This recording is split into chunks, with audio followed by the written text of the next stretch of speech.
Hi guys, what is it with the media providing platforms to husbands, wives, brothers, sisters, in-laws of politicians? An argument can be made if they have something interesting to say, or if they're an expert in some field and happen to be related to a member of parliament or someone in the government. However, what was the goal of this interview that Andrew Marr had with Elon Musk's father? Elon Musk is an unhinged individual who doesn't understand how Britain is different to the US and how issues like immigration need to be understood before commenting on. Elon should be interviewed, yes, but kept to something that he understands, for example technology. So it seems the apple doesn't fall very far from the tree. Have a listen.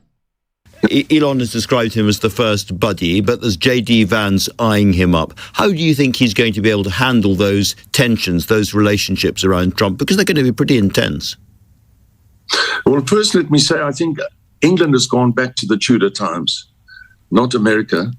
You've just gone back 400 years with this government that you've got. Look, what the hell was that supposed to mean? England has gone back 400 years, not the United Kingdom, England. I know for some people, England and the United Kingdom is one thing. In what way has England gone back 400 years? I would love to know. 400 years. In what way? What the hell are you talking about? I don't even know where he's coming from. Look, I don't think Elon gives the British government a second thought. I mean, he has made these pronouncements that everybody has seen. I probably made the same pronouncements. He's just in a position that people listen to him. So, the two-tier policing system is quite obvious. What two-tier policing system? And again, this guy has no understanding of anything, but he's willing to chime in on things that he doesn't understand, and his son is willing to chime in on things that he doesn't understand. But the difference is, nobody knows who this guy is, but everyone knows who Elon Musk is. So when Musk mentions something like two-tier Keir or two-tier policing, it gets amplified. Now, it's dangerous when you have somebody with a massive platform talking about things they don't understand.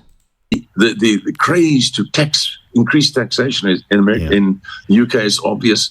What do you mean, the craze to tax, crazed into taxation? What are you talking about here? The craze to tax. Public services have been run into the ground over the last 14 years. Maybe you don't know that because you're living in your own bubble in South Africa.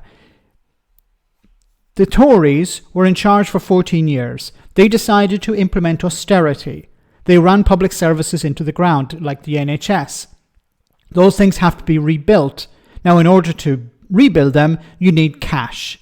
Now, you could borrow money, but borrowing is at a record level. You could try and go down the road of austerity again, but that would be a failure. So, of course, you have to raise taxes. And it makes sense that you tax the richest in society. The sort of things they're doing, the opening up of the borders, the providing 4-star accommodation for people from third world countries at the expense. Okay, they're opening up the borders. Who's opening up what borders? What is he talking about? People are opening up the borders. What borders are you talking about? And when you mention 4-star hotels, obviously this is information you probably got from, Nigel Farage. Asylum seekers are not being placed in 4-star hotels. They're being placed in ex-hotels, which are no longer hotels. Of British people is, it's obvious. So, Sorry, I keep saying it's obvious. What is obvious? Maybe it's obvious that you don't understand a flying F of what you're talking about, and your son doesn't understand a flying F of what he's talking about when it comes to Britain either. Neither of you understand. That's what's obvious to me. I would say that, any sensible person would say, what the heck, this is England. How am I ever going to go to England again? Looks like England's out for the future. So, what do you mean England is out? How am I going to go to England? What you do is you get on a plane, and then you fly to England. You probably arrive in London, and then you're in England. What the hell is this guy talking about? How are people going to go to England anymore? That's what people outside England would be saying. In short, from your perspective, from your point of view, there's really nothing that Keir Starmer can do to build a bridge. No, he needs to resign. He needs to resign before...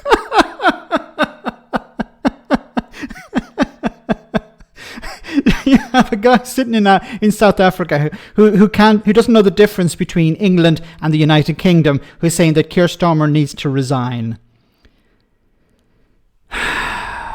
And sure, to God, there will be people in the comments section under this original video saying, yeah, he's right, Keir Starmer needs to resign. What we need to do is listen to this foreigner telling us what to do. We need to remove Keir Starmer from power. Keir Starmer has been democratically elected.